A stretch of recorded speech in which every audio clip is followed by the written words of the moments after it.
Ayon po sa crypto analyst na si Ali Martinez, ay posibleng magkaroon daw ng malakas na pag-akyat si Cardano dahil sa galaw ng presyo nitong mga nakaraan na halos kapareho ng huling malaking bullish cycle nito.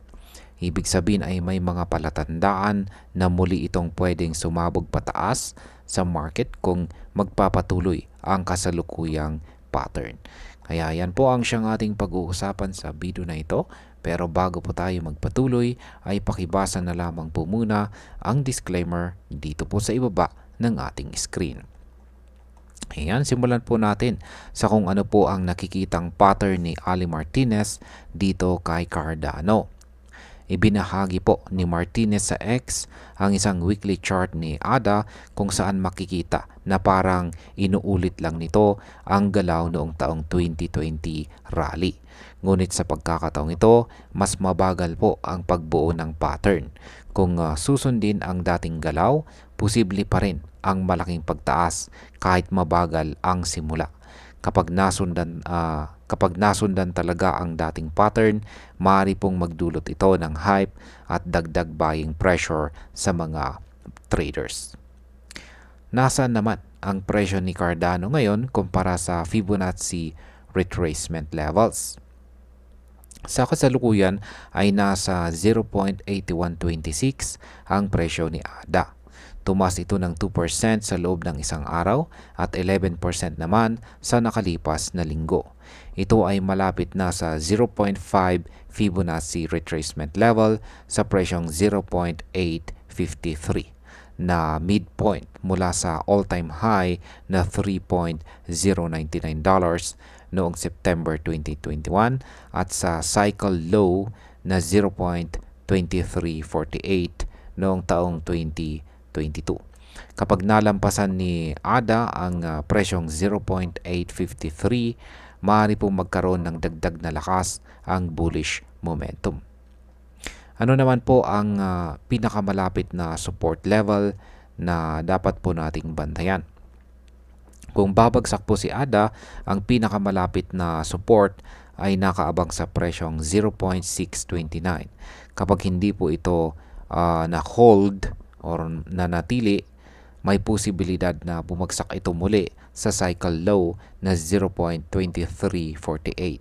Ibig sabihin ay pwedeng bumaba ng higit sa 70% mula sa kasalukuyang presyo. Kung mangyari ito, mawawala po ang kasalukuyang bullish sentiment at magiging bearish muli ang pananaw ng market. Ngayon ay ano naman po ang ibig sabihin ng Fibonacci extension target na 6.253? Batay po sa chart ay may Fibonacci extension target na nasa 6.253. Ito ay long-term bullish projection at nakabase lamang po sa mathematical ratios, hindi po sa confirmed market conditions.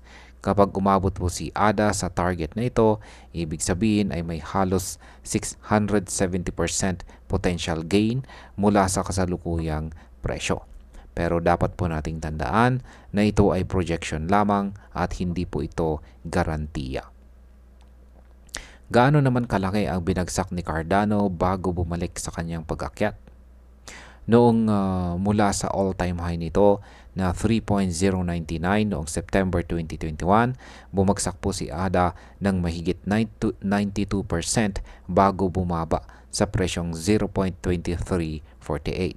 Mula noon ay umakyat na ito ng higit 240% na nagpapakita kung gaano po ka-volatile si ADA sa mga nakaraang cycle. Sa ganitong volatility, malaking impact ang pwedeng mangyari kapag may biglang bullish breakout. Ano naman po ang sinasabi ng Elliott Wave Analysis para sa susunod na galaw ni Cardano? Ayon po sa chart mula kay Mr. Brownstone, ayan, yung kanyang binahaging chart dito, nagpapakita na po itong si ADA ng mga palatandaan ng breakout. Batay po sa Elliott Wave structure, tapos na ang corrective phase at posibleng magsimula ang impulsive rally. Target nito ay nasa pagitan ng $1.60 at saka $2.20. Pero bago yan ay kailangan munang basagin ni ADA ang descending trend line at magsara ng lampas sa $1.18 para maging kumpirmado ang kanyang bullish scenario. Ano naman po ang pwedeng mangyari kapag hindi nalampasan ni Cardano ang kanyang resistance sa $1.18? Yan, $1.18. Yan, kung hindi po malampasan ni ADA ang $1.18 na resistance level, maaaring manatili ito sa sideways movement o bumalik sa mas mababang suporta na nasa presyong 0.70 hanggang 0.55. Ito ay magpapabagal sa momentum at maaari pong magdala ng pag-aalinlangan sa mga bagong investors. Ngayon ay may sinyalis ba ng bullish shift sa market structure? Ayon po sa My Crypto Paradise, nakalabas na si ADA mula sa isang multi-week falling wedge.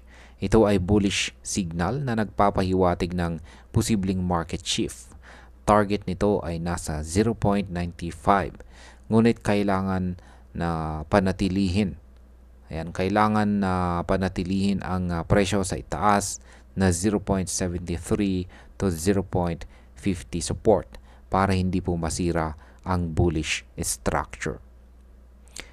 Bilang panghuling katanungan ay ano naman po ang magiging sitwasyon kapag bumaba si Cardano sa presyong 0.66? Kapag bumaba si ADA sa 0.66, mawawala na po ang kasalukuyang breakout confirmation at magiging bearish muli ang pananaw ng market. Maaari pong bumalik ang pressure mula sa mga sellers at magdala ng panibagong downtrend. Yan, sa kabuuan ay nasa isang critical na yugto itong si Cardano. May malinaw na mga bullish signals na pwede pong magdala sa kanya sa mas mataas na presyo, pero may malalakas ding resistance levels na dapat lampasan. Kapag nalampasan po ni ADA ang $1.18 at 0.853, maaari itong magbukas ng daan papunta sa 1.60 o mas mataas. Pero kung mabigo, maaari itong bumalik sa presyong 0.70 or mas mababa. Kaya para sa mga traders, mahalaga na bantayan ang mga susunod na galaw at huwag pumasok ng walang malinaw na strategy. At ayan, hanggang dito na lamang po tayo sa video na ito mga ka-crypto. Marami pong salamat sa panonood. Ingat po tayo lagi at God bless po sa ating lahat.